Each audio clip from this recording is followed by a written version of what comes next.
তো নমস্কার বন্ধুরা, আমি সুপর্ণা আর সুপর্ণা বায়ন ব্লগে সবাইকে স্বাগত। তো নতুন একটি ব্লগ ভিডিও নিয়ে চলে এসেছি। আর থাম্বনেল দেখে সবাই জেনেই গেছো আজকের আমার ভিডিওর টপিক কী। তো শীতের পালং শাক আর ধনেপাতা গাছ লাগিয়ে দিয়েছি, আর এগুলো চারাও বেরিয়ে গেছে। তোমরা পাশে হয়তো দেখতেই পাচ্ছ যেগুলো মাটি খোসা রয়েছে, আর এইটুকুনি জায়গা ফাঁকা রয়েছে যেটা কিনা লাল শাকের দানাগুলো ভিজানো ছিল, সেগুলো আমার ফেলা হয়নি, কেননা জায়গা ঠিক করতে পারছিলাম না। আর কোথায় দেব, জায়গা তো খুব বেশি না, যতটুকু ছোট ছোট জায়গা রয়েছে বেছে বেছে ঠিক সেরকমভাবেই সবজির দানা আর সবজির চারা কিনে এনেছিলাম। তাই খুঁজে খাজে এই জায়গাটুকু ভাবলাম একটু পড়েই আছে, তো তার জন্যই আমি লাল শাকটা ফেলার জন্য এই জায়গাটা নির্বাচন করেছি। এই জায়গাটা দিলে কি হবে, অনেকটা সৌন্দর্য বাড়বে। তোমরা দেখলেই ভিডিও শুরুতে আমার ওখানে একটা পাতাবাহার গাছের তলায় ছোট্ট একটি লাল শাকের গাছ, তো ওই লাল শাকের কোনো একটা ভাবে দানা পড়ে গেছিলো, আর গাছটা সুন্দরভাবে বেড়ে উঠছে, বেশ শোভাও পাচ্ছে। আর একবার আমাদের ঠাকুর পূজার জন্য যে 5 রকম শাক ভাজা হয়, তো তার মধ্যে আমি লাল শাকটা নিয়েছিলাম। তো তার সেইখান থেকে আবার মাথাটা কেটে নেওয়া হয়েছিল, আবার গাছটা দেখছি বেড়ে গেছে। তো এইভাবে একবার শাক গাছ লাগালে উপর থেকে মাথা কেটে কেটে খেয়ে নিলে, যেমন কলমি শাক, পালং শাক, তারপরেই কিন্তু গাছের গোড়া থাকলেই নতুন নতুন পাতা গজিয়ে কিন্তু আমাদের খাওয়া যায়। তার আগে আমি এই যে দেখো গোলাপ গাছের এই ডালগুলো একদম ছড়িয়ে ছিটিয়ে গেছে, আর কাঁটাগুলোও অনেকটা ছড়িয়ে গেছে। যেহেতু ওখানে গিয়ে আমি ওই গাছগুলো লাগাবো, আর এখানে যাতায়াতেরও একটু অসুবিধা হয়, আর তাছাড়া পোটে থেকে নামতেও অনেকটা ঝুলে গেছে, তাই জন্য ওই গাছটা আমি অনেকটাই ছিটে ছিটে ছোটো করে রাখি। আর এছাড়াও একটা প্রবলেম হচ্ছে, এই গাছগুলোর চারিদিকে ডালপালাগুলো ছড়িয়ে রয়েছে, সেগুলোকে আমি, আর ফুলের কুঁড়িও এসছে অনেক, কেননা কিছুদিন আগে আমি কাটিং করেছিলাম, যার জন্য কুঁড়িগুলো অনেকটাই ভরে গেছে। আর গাছগুলো দেখো কুঁড়িগুলো অবস্থায় গাছের ডালগুলো কেটে দিতেও কিন্তু মায়া হয়।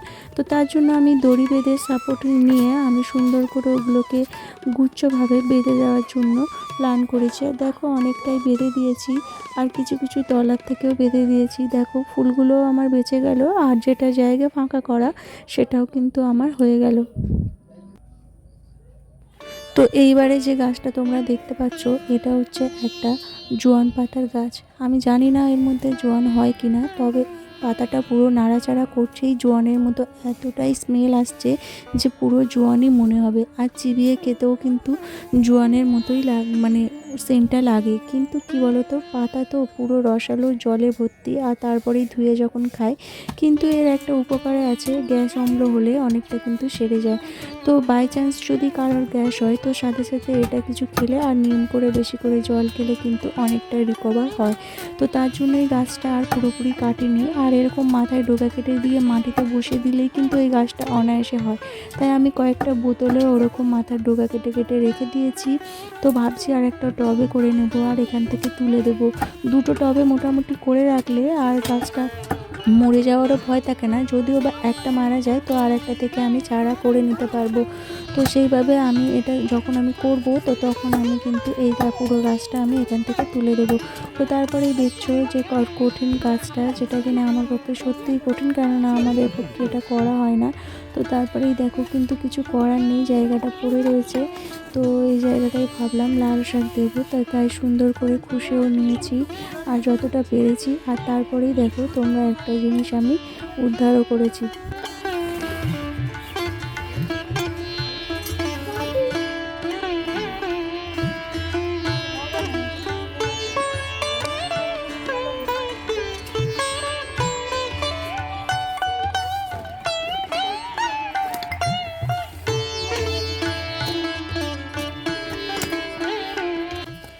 তো যাই হোক, এই জায়গাটা একটু যদিও একটু রোদ খাওয়ালে ভালো হতো, কিন্তু কি বলতো, দানাটাও অনেক দিন ধরে ভিজছে, তাই আর বেশি দেরি করলাম না। তাই যাও একটু খুশে নিলাম, তারপরে ভাবলাম এখানে তো রোদ পায়, এগুলো দিয়ে দানাগুলো ছড়িয়ে দেওয়ার পরেই কিছুটা না হয় একটু উর্বর হয়ে যাবে।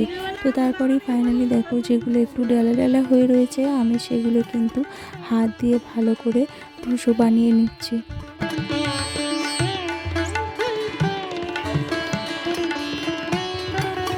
সাথে একটা গল্প শেয়ার করি।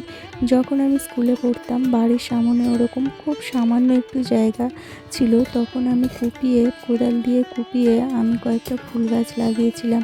আর যেদিন কুপিয়েছি তার পরের দিন সকালেই উঠে দেখছি হাতে কতগুলো ফোস্কা পড়ে গেছিলো। তো তারপরেই বাবা আবার বাকিটা কুপিয়ে দিয়েছিল। তো যাই হোক, আজও সেই কোদাল ধরলে সেই একটা কথা কিন্তু আমার খুব বারবার মনে পড়ে যে হাতে ফোস্কা পড়ে গেছিলো।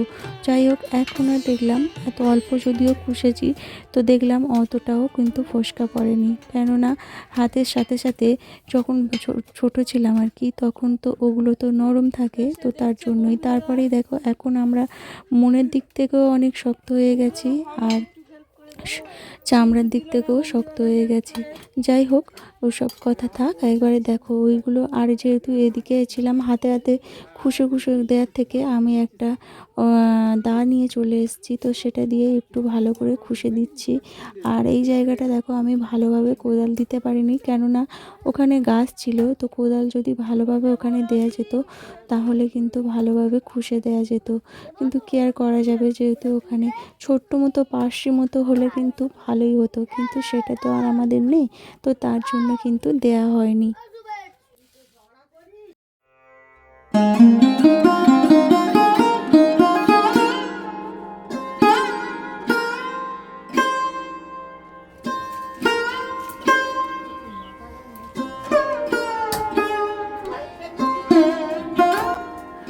তো এরপরেই দেখো যে দানাগুলো আমি তো বেশ কয়েকদিন হয়েছে ভিজিয়ে গেছি, প্রায় আমার 5 দিন হয়ে গেছে, তো বেশি দিন ভেজাতে লাগে না। তো এমনি আবার কি বলো তো, গাছের দানা অটোমেটিক নিচে পড়েও কিন্তু অনেক গাছ বেরিয়ে যায়। জানি না এত যত্ন সহকারে দানাগুলো দিচ্ছি বেরোবে কতটা। যখন আপডেট আসবে তো তোমাদেরকে অবশ্যই জানাবো কেমনভাবে গাছগুলো বেরিয়েছে। আজকে দেখো আমি মাটিগুলো কিছুটা সরিয়ে নিয়েছি, আর নিয়ে তার উপরে লাল শাকের দানাগুলো দিয়ে দিয়েছি ছড়িয়ে। আর যেহেতু ভিজিয়ে রেখেছিলাম হাতে জড়িয়ে জড়িয়ে যাচ্ছিল, তো যাই হোক আমি অনেকটা সাবধানের সাথে মানে ছোট ছোট করে দেওয়ার চেষ্টা করেছি যাতে সব জায়গাটা পুরো হয়ে যায়। তো এইভাবেই পুরো দানাটা আমি এখানে কিছুটা দিয়েছি, আর কিছুটা রেখে দিয়েছি বাকিটা অন্য জায়গায় দেওয়ার জন্য।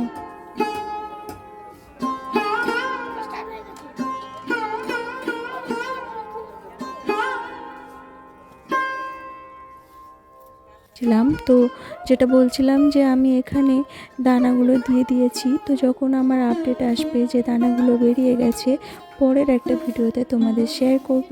আর আমার গাছের ভিডিওতে তোমরা অনেক অনেক ভালোবাসা দিয়েছো, তার জন্য অসংখ্য ধন্যবাদ। আর এইভাবে আমার গাছের সাথে থাকতেও ভালো লাগে, আর নিজের শান্তিও লাগে। আর সব থেকে যেটা বলে না, সময় কাটানোটা যদি এই প্রকৃতির সাথে কাটানো যায় না, সব থেকে ভালো জিনিস আর কিছু হতেই পারে না। তোমার মনের মধ্যে কোনো দাগ ফেলবে না, শুধু তোমার মধ্যে অভিজ্ঞতা তৈরি হবে। এই বেড়ে ওঠা থেকে, গাছেদেরকে ছোট থেকে, বীজ থেকে অঙ্কুরিত হওয়া থেকে, সবটাই আমার কাছে খুব অভিজ্ঞতা অর্জনের মতো লাগে, আর সব কিছু আমার ক্লিনও লাগে।